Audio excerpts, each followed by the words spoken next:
இப்ப ஏன் ராகுல் காந்திக்கு தொடர்ந்து தோல்வி வருது அப்படின்னா அவருடைய செயல்பாட்டுனாலதான்.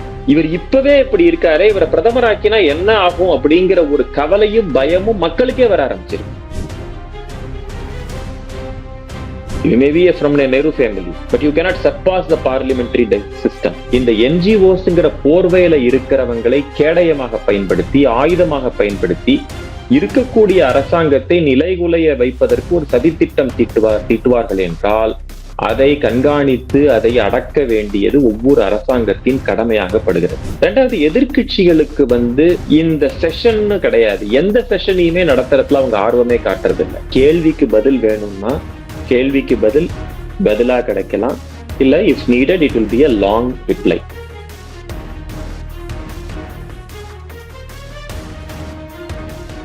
வணக்கம் தென்னவன் மீடியா நண்பர்களே, உங்களிடம் ஒரு அன்பான வேண்டுகோள். நம்ம சேனலுக்கு நீங்க சப்ஸ்கிரைப் செய்து மேலும் ஆதரவு தருமாறு கேட்டுக்கொள்கிறேன். இன்றைக்கு நம்முடன் சுவாரஸ்யமான அரசியல் விவாதத்தில் இணைந்திருப்பவர் திரு ஸ்ரீகுமார் கண்ணன். வணக்கம் ஸ்ரீகுமார். வணக்கம் ஸ்ரீகுமார். இப்போ லோக்சபால ரொம்ப பரபரப்பா போயிட்டு இருக்கிற இஷ்யூ ஒன்று FCRA. ஸோ மத்திய அரசு சொல்லுது இந்தியாவின் இறையாண்மையையும் தேசிய பாதுகாப்பையும் காக்கிறதுக்காக தான் அந்த FCRA திருத்தம் அப்படின்னு சொல்றது. இது உண்மையிலேயே ஒரு தேசிய பாதுகாப்பு நடவடிக்கையா, இல்லாட்டி அரசோட கட்டுப்பாடை அதிகரிக்கிற முயற்சியா? the FCRA foreign contribution regulation act. இது இப்ப வந்தது கிடையாது, ரொம்ப வருஷங்களாவே நடைமுறையில இருக்கிற ஒரு விஷயம். ஸோ அந்த ஃபெமா, FCRA, காஃபி போசா அது மாதிரிலாம் இருந்தது. FEMA foreign exchange management act அது மாதிரிலாம் இருந்தது. முதல்ல ஃபெரான்றது அப்புறம் ஃபெமான்னு மாறிட்டு. பட் அந்த FCRAங்கிறது வெளிநாடுகளிலிருந்து தரப்படும் நன்கொடைகள், அதுதான் ஃபாரின் கான்ட்ரிபியூஷன் ரெகுலேஷன் ஆக்ட் அப்படிங்கிற. அதுல சில சட்ட திருத்தங்கள் கொண்டு வரணும் அப்படிங்கிறது அரசாங்கத்துடைய நோக்கமாக இருக்கிறது. அதற்கு சில காரணங்கள் உண்டு. ஏன்னா முன்னாடி ஃபாரின் கான்ட்ரிபியூஷன் அப்படிங்கிறது என்னைக்குமே கவர்மெண்டால மானிட்டர் செய்யக்கூடிய விஷயங்களா இருந்தது. அதை வரையறுப்புக்கு உட்பட்ட விஷயங்களாக இருந்தது. You cannot just like that ஒரு ஃபாரின் கான்ட்ரிபியூஷன் கொடுக்கணுங்கிற அவசியம் கிடையாது. அது எதுக்கு கொடுக்கப்படுகிறது அப்படிங்கிறது எல்லாமே ஒரு வரையறைக்கு உட்பட்டதாக இருந்தது. இப்ப என்னன்னா இந்த வரையறை எல்லாமே மாற்றி அமைக்கப்படுகிறது. இப்ப ஃபாரின் கான்ட்ரிபியூஷன் சரி, ஒரு ஒரு ஒரு தர்மஸ்தாபனத்துக்கு கொடுக்குறாங்க, இல்லைன்னா ஒருத்தர் வேலை செய்யறாரு அவருக்கு கொடுக்குறாங்க, இல்லைன்னா ஒரு ரிலீஜியஸ் இன்ஸ்டிடியூஷனுக்கு டொனேஷனா கொடுக்குறாங்க. அந்த மாதிரி விஷயங்கள் வந்ததென்றால் வேற. ஆனால் அந்த ஃபாரின் கண்ட்ரீஸ்ல இருந்து NGOs அப்படிங்கிறவங்க, இந்த நான் கவர்மெண்ட் ஆர்கனைசேஷன்ஸ்க்கு கொடுக்கப்பட்டு அந்த NGOsனால இங்கே சில ஆக்டிவிட்டிஸ் நடத்தப்பட்டு அந்த ஆக்டிவிட்டிஸ் அரசாங்கத்தின் முடிவுகளை சவால் விடும் அளவிற்கோ, அரசாங்கத்தின் முடிவுகளை அவங்க இன்டரப்ட் பண்றதுக்கோ, தடை செய்யும் அளவிற்கோ, அவங்களுடைய பிரச்சனை ஏற்படும் அளவிற்கோ இருந்ததென்றால் அதை கவனிக்க வேண்டியது அரசாங்கத்தின் கடமை. ஃபாரின் கான்ட்ரிபியூஷன் பண்ணதை கவனிக்க வேண்டியது ஒவ்வொரு அரசாங்கத்தின் கடமை. ஏன்னா இது பண்றதே பாத்தீங்கன்னா வெளிநாட்டு சக்திகள் இந்த NGOsங்கிற போர்வையில இருக்கிறவங்களை கேடயமாக பயன்படுத்தி, ஆயுதமாக பயன்படுத்தி இருக்கக்கூடிய அரசாங்கத்தை நிலைகுலைய வைப்பதற்கு ஒரு சதித்திட்டம் தீட்டுவார்கள் என்றால் அதை கண்காணித்து அதை அடக்க வேண்டியது ஒவ்வொரு அரசாங்கத்தின் கடமையாகப்படுகிறது. ஸோ அதற்காக இந்த ஃபாரின் கான்ட்ரிபியூஷன் ரெகுலேஷன் ஆக்ட் அப்படிங்கிறதுல சில சட்ட சீர்திருத்தங்களை செய்ய வேண்டியது காலத்தின் கட்டாயமாக இருக்கிறது. ஏன்னா இப்ப நம்ம பார்த்திருக்கோம், பலவிதமான போராட்டங்கள் நம்ம நாட்டுல நடக்க ஆரம்பிச்சிருக்கு. 2014 to 19 அந்த டயத்துல மோடி கவர்மெண்ட் வரத்துக்கு முன்னாடி நம்ம இந்த அளவுக்கு பார்க்கல. 2014க்கு முன்னாடி இந்த கூடன்குளம் அணுமின் நிலையத்துல நடந்த அந்த போராட்டங்களா நம்ம பார்த்திருக்கோம். 14 to 19 பெரிய போராட்டங்கள் நடக்கல. அதுக்கு காரணம் அந்த ஃபாரின் கண்ட்ரீஸ், அந்த ஃபாரின் பவர்ஸ் என்ன நினைச்சாங்கன்னா மோடியை அரசியல் ரீதியாக வீழ்த்த முடியும் அப்படின்னு அவங்க நம்பினாங்க. அதனால 2014 to 19 அவங்க பெருசா அதுல ஈடுபடல. 19 மோடி திரும்ப வந்ததுக்கு அப்புறம் இவரை அரசியல் ரீதியாகவோ தேர்தல் ரீதியாகவோ வீழ்த்துவது ரொம்ப கஷ்டம். ஏன்னா எதிர்கட்சிகள் வீக்கா இருக்காங்கன்னு தெரிஞ்சுக்கிட்டு இந்த ஃபாரின் ஃபண்டட் இன்ஸ்டிடியூஷன்ஸ் மூலியமா, NGOs மூலியமாக அவங்க இதை கையெடுக்க ஆரம்பிச்சாங்க. அதுக்கு முதல்ல நம்ம நடந்து பார்த்தது CIA. சிஏஏங்கிறது சிட்டிசன்ஷிப் அமெண்ட்மெண்ட் ஆக்ட். அது வெளிநாட்டுல கஷ்டப்படுறவங்களுக்கு குடியுரிமை கொடுக்கக்கூடிய ஒரு விஷயத்த இங்க இருந்துகிட்டு இங்க இருக்கிறவங்க எல்லாம் பாகிஸ்தான் அனுப்பிடுவாங்க, பங்களாதேஷ் அனுப்பிடுவாங்கிறது ஒரு தேவையில்லாத ஒரு சர்ச்சையை உருவாக்கி பிரச்சனையை உருவாக்கி இங்க பண்ணாங்க. அப்பதான் கவர்மெண்ட்டுக்கு அந்த ஃபர்ஸ்ட் அந்த தாட் ப்ராசஸே வந்தது. இந்த என்ஜிஓஸ் மூலியமா இவங்க பண்ற இந்த வந்து ஒரு அவப்பிரச்சாரம், போலி பிரச்சாரங்கள் எந்த அளவுக்கு செய்யறாங்க அப்படின்னு. அதுக்கப்புறம் ஃபார்மர்ஸ் ப்ரொடெஸ்ட கொண்டு வந்தாங்க. ஃபார்மர்ஸ் ப்ரொடெஸ்ட்ல ஃபார்மர்ஸுக்கு தேவையான எவ்வளவோ நல்ல விஷயங்கள் இருக்கும் போது உங்க நிலத்தை புடுங்கிடுவாங்க. இங்க செய்யறதே பாத்தீங்கன்னா அந்த பரபரப்பு உங்க நிலத்தை புடுங்கிட போறாங்க, உங்களோட ஜீவாதாரத்தை உங்கள்ட்ட இருந்து எடுத்துட போறாங்க. அப்படிங்கும் போது it gives immediately sensitivity to that issue. அதுக்கப்புறம் அரசாங்கம் எவ்வளவுதான் நியாயம் சொன்னாலும் அதை யாரும் கேட்க தயாரா இல்லை. ஏன்னா first information goes immediately to the people. சிஏல என்ன உங்களோட சிட்டிசன்ஷிப்பை ரத்து பண்ணிட போறாங்க, உங்க நாட்டை விட்டு கடத்திட போறாங்க உங்களை அப்படின்னா இட் கிவ்ஸ் அ ஃபியர் சைக்கோசிஸ். ஸோ இதுலயே இதை பண்ணிக்கிட்டு இருந்தாங்க. They use to give that. And அந்த இடதுசாரி இயக்கங்கள் அதற்கு துணை போகிறது. ஏன்னா அவங்க தான் அந்த லாஜிஸ்டிக்கல் சப்போர்ட் எல்லாம் பண்றவங்க. And they use to do it. அது முடிஞ்சது. அதுக்கப்புறம் பாத்தீங்கன்னா பல இந்த மாதிரி இன்ஸ்டிடியூஷன்ஸ் வைஸ் பண்ண வேண்டிய வேலைகள் நிறைய பண்ணாங்க. இப்ப இந்த ஸ்டூடெண்ட்ஸ் இஷ்யூல ஜெனுயின் ஸ்டூடெண்ட்ஸோடைய கன்சர்ன் இருந்தாலும் நீங்க இதுல உடனே அதுல வந்து ஒரு அமெரிக்கன் பர்சன் அங்க படிச்சுட்டு இருந்த ஒருத்தர் வராரு, உடனே ஹி இஸ் ஆர்கனைசிங் இட், உடனே இன்ஸ்டால் அதுல ரீல் பண்றாரு. அந்த அந்த அதுலயே பாத்தீங்கன்னா அந்த ரிலேட்டட் அந்த சாஃப்ட்வேர் அந்த பிளாட்ஃபார்ம்ஸே வந்து ஆமா இது வந்து பணம் கொடுத்துதான் மிகைப்படுத்தப்பட்டது அப்படின்னு சொல்றாங்க. அப்ப அந்த பணம் கொடுத்தது யாரு? Who are the people who gave the money for this? அதுவும் ஸ்பெசிபிக்கா இந்த மாதிரி விஷயங்களுக்கு பணம் கொடுத்து ஏன் அல்காரிதத்தை மாத்துறாங்க? இதெல்லாம் கவனிக்கப்பட வேண்டிய விஷயங்கள். ஸோ அதனால இந்த கவர்மெண்ட் இந்த ப்ரப்போஸ்டு அமெண்ட்மெண்ட் கொண்டு வந்ததுல தப்பே கிடையாது. அதை கொண்டு வர வேண்டியது காலத்தின் கட்டாயம், அதை கொண்டு வர வேண்டும் அப்படின்னு தான் நான் நினைக்கிறேன். ஆனா எதிர்க்கட்சிகள் சொல்றது இந்த மசோதா தன்னார்வ தொண்டு நிறுவனங்கள், கிறிஸ்துவ அமைப்புகள் மற்றும் சிறுபான்மை கல்வி நிறுவனங்கள் மீது குறி வைக்குது அப்படிங்கிறாங்க. அந்த குற்றச்சாட்டு நியாயமா? எனக்கு தெரிஞ்ச அந்த குற்றச்சாட்டு நியாயம் இருப்பதாக தெரியவில்லை. காரணம் என்னன்னா, ஒரு இன்ஸ்டிடியூஷன் இந்திய அரசாங்கத்தின் இறையாண்மைக்கு தவறுதல் செய்தால் மட்டுமே அது வந்து கான்ட்ரிபியூட் பண்றாங்க. First thing. செகண்ட், இன்ஸ்டிடியூஷன்ஸ் ரொம்ப வருஷமா நடந்துகிட்டு தான் இருக்கு. ஃபாரின் கான்ட்ரிபியூஷன்ஸோட வர கிறிஸ்டியன் இன்ஸ்டிடியூஷன்ஸ் நிறைய நடந்துகிட்டு தான் இருக்கு. ஏன் கிறிஸ்டியன்ஸுக்குன்னு இல்ல, பல தொண்டு நிறுவனங்கள் இன்னும் பண்ணிக்கிட்டு தான் இருக்காங்க. ஸோ அவங்க டார்கெட் பண்ணணுங்கிற அவசியமும் கிடையாது. இவங்க வந்து இதான் தெரியும், சென்சிட்டிவிட்டி இமிடியட்லி கோஸ். இவங்க பண்றதே பாத்தீங்கன்னா உடனே கிறிஸ்டியன் இன்ஸ்டிடியூஷன்ஸை டார்கெட் பண்றாங்க அப்படிங்கிற ஒரு சென்சிட்டிவ் இஷ்யூவை எடுத்துட்டு வராங்க. அதனால தான் இந்த தடவை கவர்மெண்ட் என்ன பண்ணாங்க, let it go to JPC, joint parliamentary கமிட்டிக்கு போகட்டும். போய் அங்க வந்து எல்லா கட்சியை சேர்ந்தவங்களும் அதுல இருப்பாங்க. Let it go there. அவங்க திரும்ப அதை ஆய்வு பண்ணட்டும். Let it come back. அதுக்கப்புறம் டிஸ்கஷன் பண்ணி நிறைவேற்றலாம் அப்படிங்கிறதுக்காகத்தான். Government is not in a hurry. என்ன பொறுத்த வரைக்கும் கவர்மெண்ட் ஹரியா இருந்ததுன்னா தான், ஏன் ஒன்னும் இல்லை. இப்ப உள்துறை அமைச்சரை பார்த்த இந்த கிறிஸ்டியன் ரெப்ரசன்டேட்டிவ்ஸே என்ன சொன்னாங்க, எய்தர் ஜேபிசிக்கு அனுப்புங்க இல்லைன்னா வித்ட்ரா பண்ணுங்கன்னு தான் சொன்னாங்க. ஜேபிசிக்கு அனுப்புவது ஒன் ஆஃப் தேர் சாய்ஸா தானே இருந்தது. That means they want further scrutiny into it. அதுல தப்பு இருப்பதாகவும் எனக்கு தெரியல. ஏன்னா இது போன்ற ஒரு சர்ச்சைக்குள்ளான விஷயங்களை ஜேபிசிக்கு அனுப்பிச்சு லெட் த பீப்புள் ஒரு தடவைக்கு 2 தடவை செக் பண்ணி பார்க்கட்டும். அதுக்கப்புறம் லெட் இட் கம் பேக் அப்படின்னு தான் பார்க்கணும். இதுல வந்து இந்த ரைட் விங்கர்ஸ் சொல்றாங்க இல்லையா, உடனே எல்லாம் பண்ணணும், it's a surrender for the government அப்படிங்கிறத நான் ஒத்துக்க தயாரா இல்லை. JPC is a part of parliamentary procedure, number 1. Number 2, இப்ப நடந்துகிட்டு இருக்கிறது government it is not a full fledged. நீங்க 2019 கிடைச்ச நம்பர்ஸ் கிடையாது கவர்மெண்ட் கிட்ட. It is having only 240 MPs on its own. ரெண்டாவது, இந்த கவர்மெண்ட்டுக்கு ஒன்னும் மறைக்க வேண்டியதுக்கு ஒன்றும் இல்லை. ஜேபிசி அனுப்பணுமா, அனுப்பிச்சிட்டு போறோம். அனுப்பிச்சிட்டு திரும்ப நெக்ஸ்ட் செஷனுக்குள்ள வரப்போகுது. அப்படிதான் கவர்மெண்ட் பார்ப்பாங்க. முக்கியமா இன்னொரு ஒரு விஷயம் என்ன பார்ப்பாங்கன்னா, கவர்மெண்ட்டுக்கு தேவையில்லாத போராட்டங்கள், சர்ச்சைகள் இதெல்லாம் அவாய்ட் பண்ணணும்னு பாக்குறாங்க. ஏன்னா இப்பதான் அந்த ஸ்டூடெண்ட்ஸ் அஜிடேஷன் ஒண்ணு வந்து நிறுத்திருக்கு. அப்புறம் செகண்ட் இன்னொரு ஒரு அஜிடேஷன் ஸ்டார்ட் பண்ணும். And all these things that do during the time of the independence day celebrations, which is unnecessary. நீங்க எல்லாருக்கும் ஒரு நேரம் காலம்னு ஒண்ணு இருக்கு. அரசாங்கத்தை பொறுத்த வரைக்கும் எவ்ரிதிங் ஹஸ் அ டைம். அவங்க 1000 பிளான்ஸ் வச்சிருப்பாங்க. இப்போ ஒண்ணும் இல்லை, நீங்க நினைச்சு பாருங்க, ஹைட்ரஜன் மூலியமா ட்ரெயினை இயக்கிறதுங்கிறது it was one of the very big achievement of this government. அதை நல்ல ஷோகேஸ் பண்ண பார்த்தாங்க. பட் இந்த சோ கால்டு இந்த அஜிடேஷன்னால அது பெருசா சக்சஸ் ஸ்டோரி வெளியில வரல.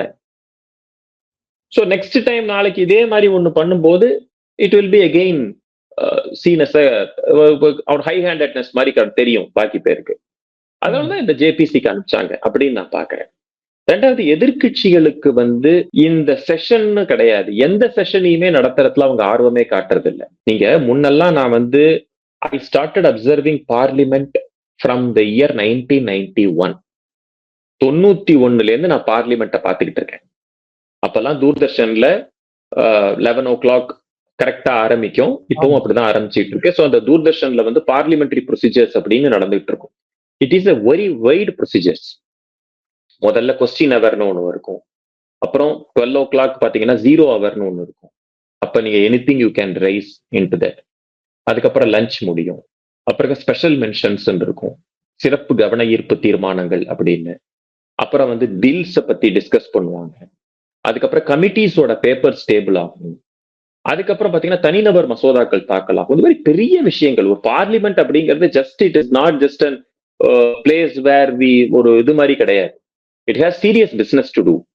ஆனா இவங்க என்ன பண்றாங்கன்னா ஸ்பெசிபிக்கா 2019-20 அந்த டயத்துக்கு அப்புறம் நான் பாக்குறது என்னன்னா, ஒரு இஷ்யூ ரைஸ் ஆச்சு, ஒரு ஒரு ஒரு சூழ்நிலை உருவாகிறது, அதுல ஒரு இஷ்யூ ரைஸ் ஆகுதுன்னா அதை ரைஸ் பண்றது வேற.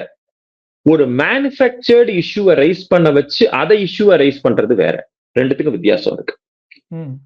ஃபர்ஸ்ட் திங், இப்போ ஒரு ஃபார் எக்ஸாம்பிள் நான் சொல்றோம், திடீர்னு ஒரு பொருளுடைய விலைவாசி உயர்ந்து விடுகிறது.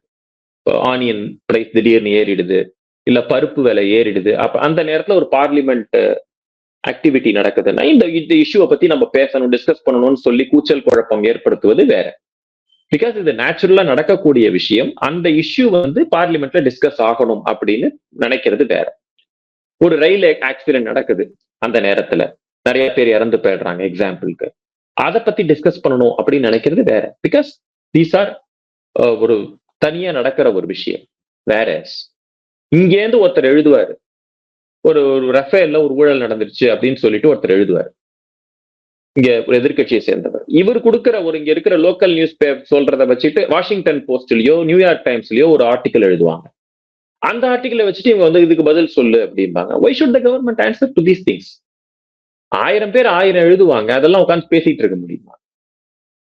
வாஷிங்டன் போஸ்ட் சொல்றதும் நியூயார்க் டைம்ஸ் சொல்றதும் என்ன பெரிய வேத வாக்கா? அங்க எடிட்டோரியல்லையும் ஆர்டிக்கல்லையும் எழுதுறாங்க. இங்க இருக்கிற ஒரு சக்சஸ் ஸ்டோரிஸை பத்தி அங்க எழுதியிருக்காங்களா? இங்க 1000 சக்சஸ் விஷயங்கள் நடக்குது. forget about any government. அதை பத்தி அங்க எழுதியிருக்காங்களா? குறை சொல்றதுல 1000 எழுதும் போது அதை வச்சுக்கிட்டு இங்க பாருங்க, வாஷிங்டன் போஸ்ட்லயே சொல்லிட்டாங்க, நியூயார்க் டைம்ஸ்லயே சொல்லிட்டாங்க. என்ன அவங்க என்ன பெரிய பெரிய பெரிய ஸ்காலர்ஸா, அல்லது அவங்க சொல்றதுதான் லாஸ்ட் வேர்ட்ஸா, இல்ல இன்டர்நேஷனல் கோர்ட்டோட ஜட்ஜஸ் அவங்க சொன்னாங்கன்னா அதை உடனே நம்ம ஃபாலோ பண்ணணும்னு ஏதாவது அவசியமா? Nothing like that. ஸோ இதே ஒரு வேலை நீங்க பாத்தீங்கன்னா ஒவ்வொரு இஷ்யூம் போதும் ஃபர்ஸ்ட் பெகாசஸ் அப்படின்னு ஒண்ணு கொண்டு வருவாங்க. அது முடிஞ்சுதா உடனே பாத்தீங்கன்னா வேற ஒரு ரெஃபேர்ல ஒரு இஷ்யூ அப்படின்னு எடுத்துன்னு வர வேண்டியது. இந்த தடவையும் பாத்தீங்கன்னா இந்த ஸ்டூடெண்ட்ஸ் ப்ரொடெஸ்ட் பண்ணாங்க. சரி, ஸ்டூடெண்ட் ப்ரொடெஸ்ட் ஓகே, ஜார்க்கண்டை பத்தியும் பேசுவோம்னா இல்ல அது பத்தி பேசக்கூடாது. So these are the things which is not going to help. அந்த மாதிரி நான் பாக்குறேன். ஓகே, ஸோ நீங்க எஃப்சிஆரியோட சாதகத்தை நிறைய எடுத்து சொன்னீங்க. ஸோ இந்த செஷன்ல வருமா வராதா? இவ்வளவு நல்ல விஷயமா இந்தியாவுக்கு தேவைப்படுற ஒரு விஷயம் வருமா வராதா? இல்ல, எஃப்சிஆர்ஏ இந்த செஷன்ல வரும்னு எனக்கு தோணல. Because it is going to end now. The independence day celebration it's going to be on 15th. அதுக்கு முன்னாடியே மான்சூன் செஷன் முடிய போகுது.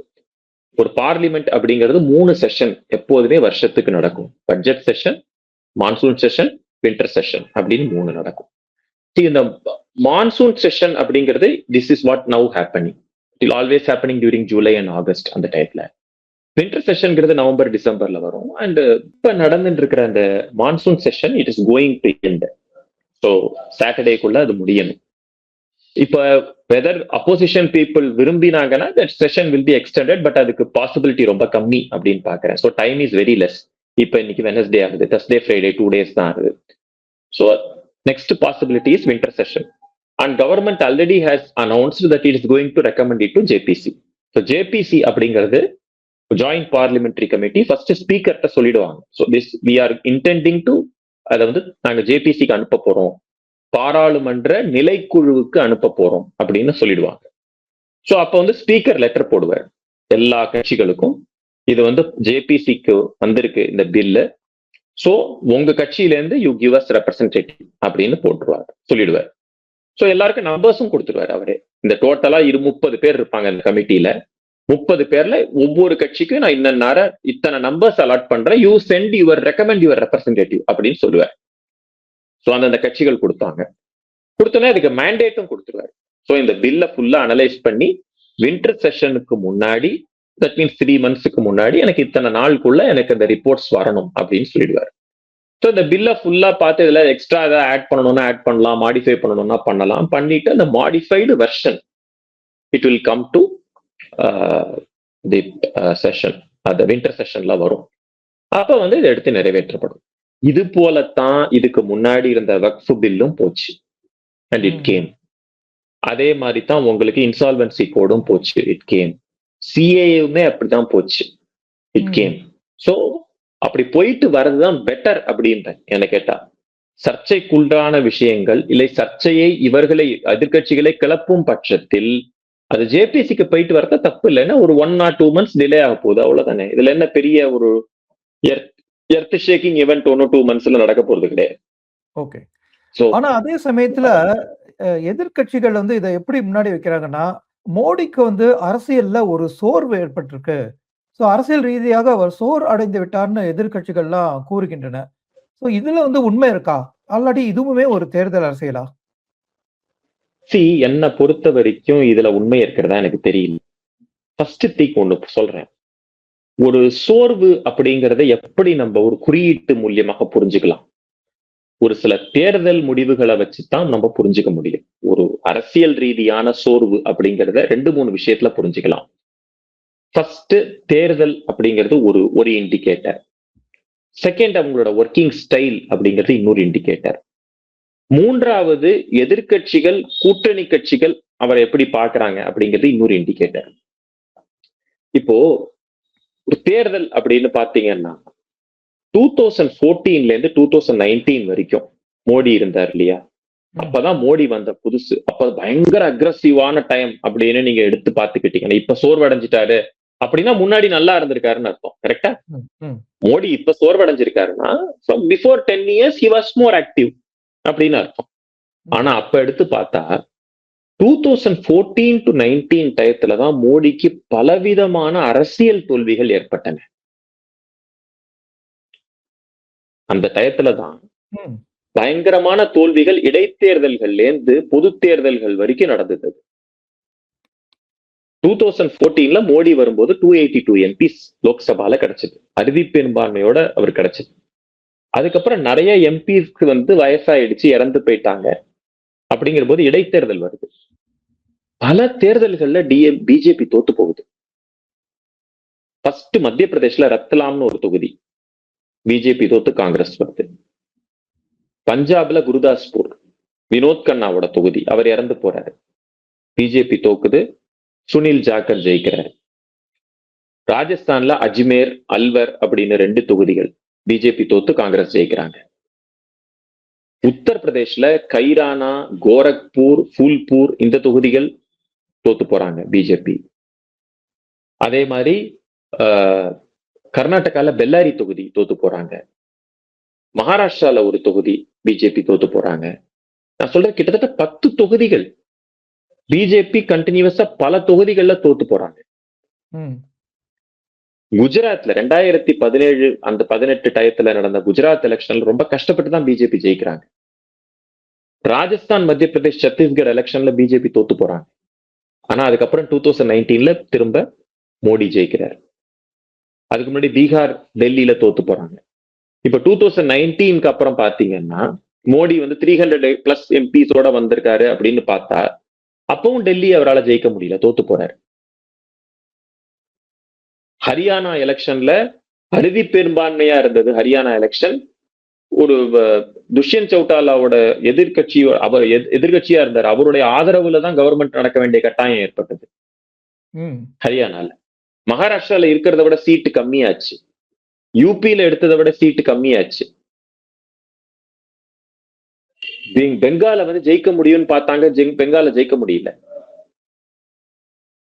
எவ்வளவு இடங்கள் அப்படி பாத்தீங்கன்னா அந்த டயத்துல எல்லாம் இவங்கள ஜெயிக்க முடியலையே பிஜேபினால. வேற 2024ல பாத்தீங்கன்னா முக்கியமா ஒடிசா ஜெயிச்சாங்க பிஜேபி, அப்புறம் ஹரியானா ஜெயிச்சாங்க, மகாராஷ்டிரா ஜெயிச்சாங்க, ஜார்க்கண்ட் ஜெயிக்க முடியல, பட் டெல்லி ஜெயிச்சாங்க, பீகார் ஜெயிச்சாங்க, முக்கியமா பெங்கால் ஜெயிச்சாங்க, அஸ்ஸாம தக்க வச்சுக்கிட்டாங்க. கேரளால தே இன்க்ரீஸ்டு 0 சீட்ஸ்ல இருந்து 3 MLAs கிடைச்சாங்க. சோ அரசியல் ரீதியா அவர் வந்து மேல போய்கிட்டு தான் இருக்காரு. இடைத்தேர்தலில் தோக்கலாம், I don't deny it. So but முக்கியமான எலெக்ஷன்ஸ் எல்லாத்துலயுமே அவர் ஜெயிச்சுட்டு வர்றாரு. கன்சிடரபிளா அவருடைய ஜியோகிராபிக்கல் ஃபுட் பிரிண்ட்ஸ் இன்க்ரீஸ் ஆகிட்டு இருக்கு. 2024ல சில கவனக்குறைவுனால ஏற்பட்ட தவறுகள்ல இருந்து பாடம் கத்துக்கிட்டு தே ஆர் இன்க்ரீசிங் இட். சோர்வு அப்படிங்கறத வந்து நீங்க இது வந்து அரசியல் ரீதியா தேர்தல் ரீதியா நான் சொல்றேன். முடிவுகள் ரீதியா நீங்க பாத்தீங்கன்னா ஃபர்ஸ்ட் திங் வக்ஃப் வாரிய பில் எப்ப கொண்டு வந்தாங்க? இந்த டேர்ம்ல தான் கொண்டு வந்தாங்க. It was a very bold move. அதை கொண்டு வந்தாங்க. அமெரிக்காவோட ட்ரேட் ட்ரீட்டி இன்னி வரைக்கும் சைன் பண்ணல. That was a bold move. அதை இந்த கவர்மெண்ட் தான் இது வரைக்கும் சைன் பண்ணாம இருக்காங்க. ஆபரேஷன் சிந்தூர் எப்ப நடத்தினார்? 2024க்கு அப்புறம் தான் நடத்தினார். It's a very bold move. இன்னி வரைக்கும் ஈரான் அந்த யுஎஸ் ஈரான் அந்த கான்ஃபிளிக்டுக்கு நடுவுல ஃபியூயல் பிரைசஸ் ஓரளவு ஸ்டெபிலைஸா நம்ம வச்சிருக்கிறோம். That is a very bold move. அதுவும் இந்த கவர்மெண்ட்ல தான். சோ அரசியல் முடிவு ரீதியா பார்த்தாலும் கவர்மெண்ட் இஸ் ஸ்ட்ராங் இனஃப். மூணாவது, கூட்டணி கட்சிகள் எடுத்து பார்ப்போம். It is a minority government. போன கவர்மெண்ட்ல they had got around more than 300 seeds இருந்தாங்க. இப்ப இருக்கிறது அவங்களுக்கு 240 MPs தான் இருக்காங்க. நினைச்சா யாரு வேணாலும் கவர்மெண்ட்ல இருந்து சப்போர்ட்டை வித்ட்ரா பண்ணலாம். சப்போர்ட்டை வித்ட்ரா பண்ணா கவர்மெண்டோடைய ஆயுசு குறைஞ்சிரும். இன்னைக்கு பாருங்க, ஜனதாதள் யூ நிதிஷ்குமாரோ சந்திரபாபு நாயுடுவோ சப்போர்ட்டை வித்ட்ரா பண்ண தயாரா இல்லை. they are very cooperative with the government. Shiv Sena அதே போல. திரிணாமுல் காங்கிரஸ் கட்சி உடைஞ்சு ஒரு குரூப் வந்து ஃபார்ம் பண்ணிருக்காங்க. உத்தவ் தாக்கரே இருந்து குரூப் உடஞ்சு ஜாயின் பண்ணிருக்காங்க. சோ அரசியல் கூட்டணி கட்சி ரீதியாகவும் எந்த ஜோல்ட்டுமே இந்த கவர்மெண்ட் கிடையாது. சோ ஒருத்தர் வந்து ஒரு கவர்மெண்ட் மேல ஃபெட்டிக் இருக்கணும் அப்படின்னா இந்த 3 ரீசன்னாலதான் இருக்க முடியும். ஒன்று, அரசியல் தேர்தல்கள். இரண்டாவது, அரசியல் முடிவுகள். மூணாவது, கூட்டணி கட்சிகளின் ஆதரவு. இது 3மே எனக்கு தெரிஞ்சு இந்த கவர்மெண்ட் கிட்ட இருக்கிறதா தான் நான் பாக்குறேன். Okay okay. இப்ப நீட் எக்ஸாம், ஸோ அதை பத்தி இன்னும் கூட லோக்சபால வந்து பிரச்சனை போயிட்டு இருக்கு. இந்த ஸ்டூடெண்ட் பிரச்சனைக்கு அப்புறம் இன்னைக்கு ராகுல் சொல்றாரு, என்னோட கேள்விக்கு தான் பதில் வேணும், அமித்ஷாவோட லெக்சர் வேண்டாம் அப்படிங்கிறாரு. இந்த விவகாரம் அடுத்த என்ன ஆகும்? கேள்விக்கு பதில் வேணும்னா கேள்விக்கு பதிலா கிடைக்கலாம். இல்ல if needed it will B a long reply that may look like a lecture. அதுக்கு ஒன்றும் பண்ண முடியாது. when you are in parliament, பார்லிமெண்ட்டுடைய டிசைடட் ரூல்ஸ் அண்ட் டெக்கோரம்க்கு உட்பட்டு தான் நடக்க முடியும். உங்க வீட்டுல இருக்கிற மாதிரி பார்லிமெண்ட்ல நடக்க முடியாது. அண்ட் இது ஒரு கன்வென்ஷன், இது ஒரு மரபு. இத வந்து இந்த இருக்கிற கவர்மெண்ட் கொண்டு வந்தது கிடையாது. இது ஏற்கனவே 1950s அந்த டயத்திலேருந்தே தொடர்ந்து வந்துகிட்டு இருக்கிற ஒரு நடைமுறை. பார்லிமெண்ட் அப்படிங்கிறது it is a place where the elected representatives jointly sit and take a decision. 1000 questions rice ஆகலாம், 1000 question ஆன்சர் ஆகலாம். But there is a decorum and there is a dignity of the house. அந்த ஹவுஸை நான் மதிக்கவே மாட்டேன் அப்படின்னு யாருமே இருக்க முடியாது. You may be from a Nehru family, but you cannot surpass the parliamentary system. அதுதான் நான் சொல்ல வரேன். So just like that, you cannot just get away with it. ஒரு பதில் வேணும்னா அந்த பதிலுக்கும் ஒரு ப்ரொசீஜர் இருக்கு. You have to raise question with the permission of the speaker. அந்த ஸ்பீக்கருடைய பர்மிஷனோட answers will be given from the treasury benches. And questions வந்து ஸ்பீக்கர் மூலியமாக தான் கேட்கப்பட வேண்டும் அண்ட் பதிலும் ஸ்பீக்கர் மூலியமாகத்தான் கொடுக்கப்பட வேண்டும். They have to address the chair. Okay. That is a parliamentary procedure. Okay. இதெல்லாம் இவங்களுக்கும் தெரியும். இதெல்லாம் வந்து நான் சொல்றேனே, ஒரு காமன் மேன் நான் சொல்ற விஷயங்கள் ஒரு எம்பிஸுக்கு தெரியாம கிடையாது. They also know that.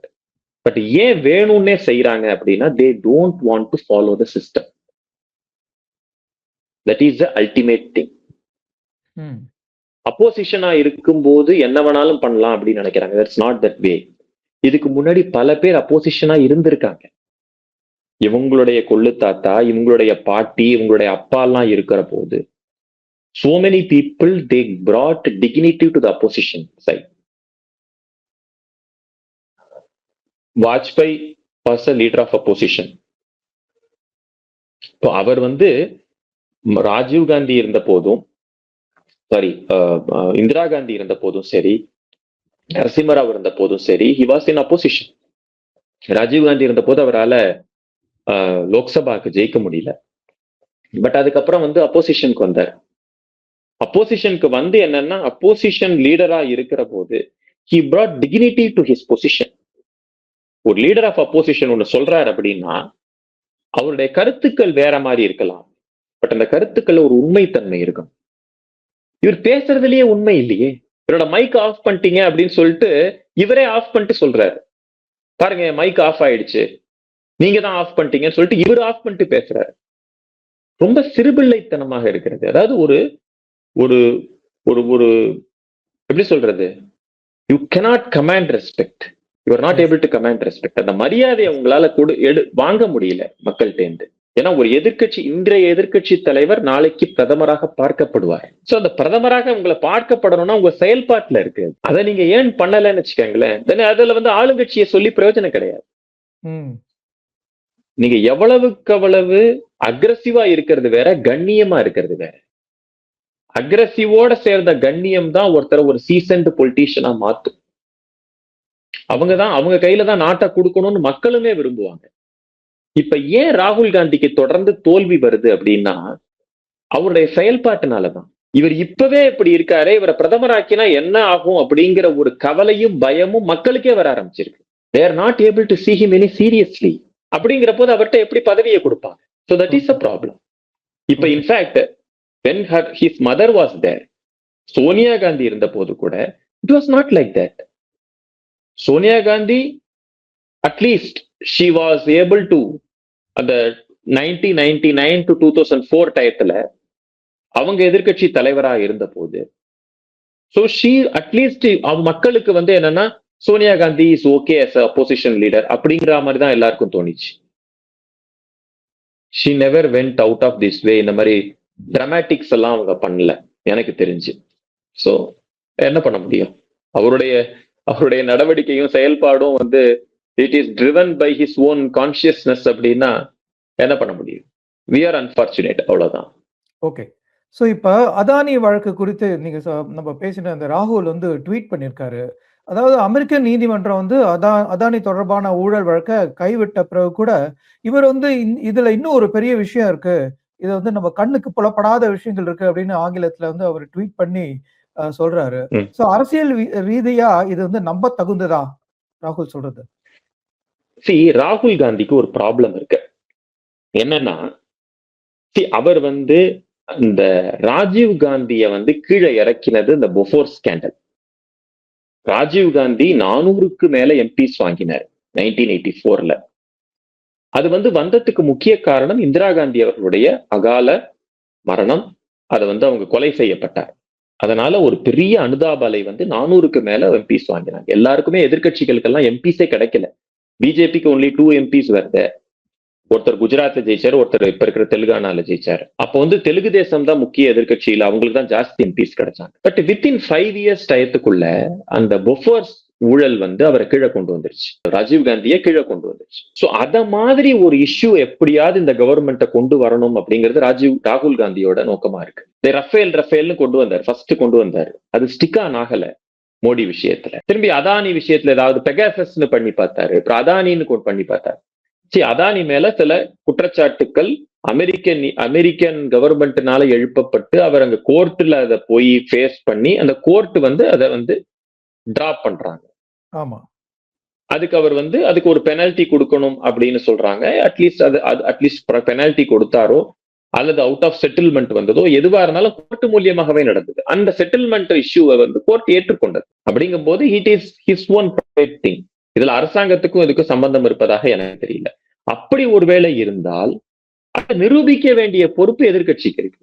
அன்னோனா ஏதோ நடக்குது அப்படின்னா அதை நிரூபிக்க வேண்டியது எதிர்கட்சியோட கடமை. அதுக்கு உன்னால ப்ரூஃப கொடுத்து அது கன்வின்சிங்கா இருந்ததுன்னா public will be okay with it. அவங்க மக்கள் ஒத்துக்கதான் போறாங்க. அப்படி இல்லைன்னு வச்சுக்கோங்களேன், அப்ப வந்து மக்கள் ஒத்துக்கணுங்கிற அவசியம் கிடையாது. So that is a problem with the opposition, particularly ராகுல் காந்தி. ஓகே, நன்றி. ஸோ நேயர்களே, உங்க கருத்தை நீங்க வந்து கமெண்ட் செக்ஷன்ல பதிவிடுங்க. மீண்டும் ஒரு முறை இது மாதிரி நம்ம தேசியத்தை பாதிக்கக்கூடிய விஷயங்களை நாம் ஸ்ரீகுமார் கண்ணனுடன் விவாதிப்போம். அதுவரை நன்றி, வணக்கம் சார். நன்றி, நன்றி, வணக்கம், ஜெய்ஹிந்த். ஜெய்ஹிந்த். வணக்கம் தென்னவன் மீடியா நண்பர்களே. நம்ம இந்த சேனலை ஆரம்பிச்சு 7 மாசம் ஆக போகுது. உங்களுக்கு எல்லாருக்கும் தெரியும், 7 மாசமா நம்ம மிக வேகமாக வளர்ச்சி அடைஞ்சு இப்போ 40,000 சப்ஸ்கிரைபர்ஸை ரீச் பண்ணியிருக்கோம். இந்த வளர்ச்சிக்கு நாங்கள் இது வரைக்கும் எந்த நிதி உதவியோ இல்லாட்டி யார்கிட்டையும் போய் ஒரு பண ஆதரவோ நம்ம கேட்டதில்லை, இப்பயும் கேட்க போகிறதில்ல. ஆனால் எங்களுக்கு உங்களுடைய சப்ஸ்கிரிப்ஷன் இன்னும் நிறைய தேவை. இந்த சேனலை சப்ஸ்கிரைப் பண்ணாமல் பார்த்துட்டு இருக்கிற வியூவர்ஸ், நீங்கள் முக்கியமாக நீங்கள் சப்ஸ்கிரைப் செஞ்சு மேலும் ஆதரவு தாருங்கன்னு அன்போடு கேட்டுக்கிறேன். வணக்கம்.